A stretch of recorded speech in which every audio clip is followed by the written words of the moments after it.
So, now we know. The British will face this team, Alinghi Red Bull Racing in the Louis Vuitton semi-finals. Ben was quite clear as to why they'd chosen it, but he did say that it had been a complicated decision with loads of factors involved. No, there's a lot goes into a decision like this, and firstly it was something that going into that Monday of racing, a bit of bad luck for Luna Rossa with the FCS system, then put us into this sail-off. We managed to win that, and then, like you say, suddenly you've got these decisions to make, and it's not a decision that you take lightly.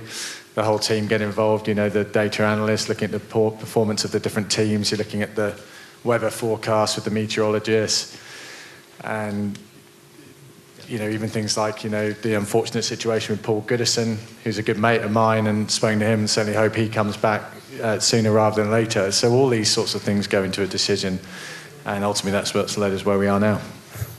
So, where are we now? Where are we now? Yeah, so for us, INEOS Britannia, we'd like to pick for the semi-finals of the Louis Vuitton Cup, we'd like to race Arno and Alinghi Red Bull Racing. There we go. Interestingly, Alinghi Red Bull Racing's co-helmsman and skipper Arno Sarafagis wasn't surprised that they'd been picked. He said it was pretty straightforward. If you look at the ranking, it was a fair choice. We came last, they came first. I think if you want to be clear yourself, you want to get people out early. Of course, you could have chosen Luna Rossa, but I think it's a bit risky. It's better to have a more week to train.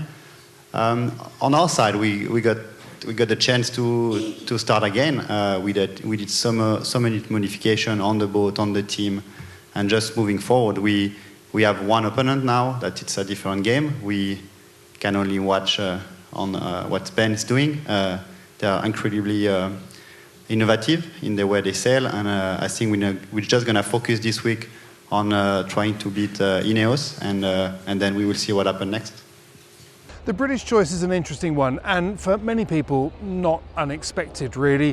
Why, on the one hand, why would you jeopardise getting through to the finals of the Louis Vuitton Challenger by taking on one of the toughest competitors, or what you can perceive to be the toughest competitor, early on?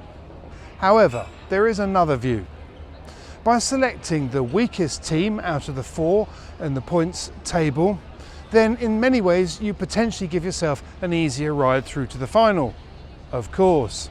But how much do you learn by taking on the weakest competitor in a challenge that is actually all about winning the cup, not just winning the Challenger Selection Series? Question for Ben. Last time around, you went straight from the round robin, for various reasons, straight from the round robin to the final. I just wonder how different this process is now, and how you take that on. How does it change the way you approach it? Because obviously you want to try and get to that final. Yeah, this time around there's less time. Sorry, we talked about it, a lot less time between rounds than there was between, say, the Christmas race in Auckland, and even then having that gap between then and the final. This time, all the teams are pressed in terms of the modifications and development we can make to the boat. So it's really about just trying to keep making those small tweaks as you're moving forwards through the round. So it's a different approach, I think. We're going to have a tough race against Alinghi, Red Bull Racing, we know that, and then whoever comes out at the other side of the semis. I think if you look at the ultimate goal of the America's Cup, we're going to push each other hard. We've seen the Kiwis have sailed really well through the round robins. We know they're going to be, whoever gets through is going to be up against it, an incredibly tough final. But I do think those challengers are going to be really match fit coming out of this Louis Vuitton Cup, and it's going to be a fascinating journey. The risk is that by letting Luna Rossa, Prada, Pirelli go off and race against American Magic, actually you let the second strongest team get even stronger, so that when you end up meeting them in the final, they're even harder to beat. It's actually a very exciting prospect to go up against Tommy and the American team.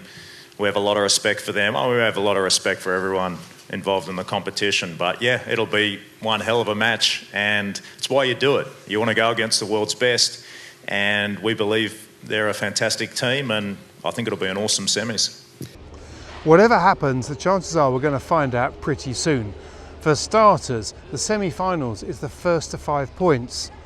5 points, remember that, it might be significant. Not 5 wins, 5 points. Then, bearing that in mind, the first to 5 with 2 races a day, if it's a one-sided match between either pair, could be over within 2.5 days. But for all the debate and speculation and theories about who's on top and who isn't, the bottom line is that, once again, no one really knows. This cup is much closer than the last one.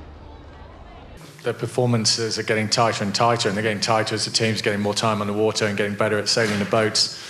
And the other thing about Barcelona as a venue is it's really, as we know, changeable. You know, one day you can have gig Garby breeze, 18 knots and relatively flat water, and the next day you can have 6 knots of wind and quite big waves. So it's a really big challenge day to day, and the performance of the teams is variable.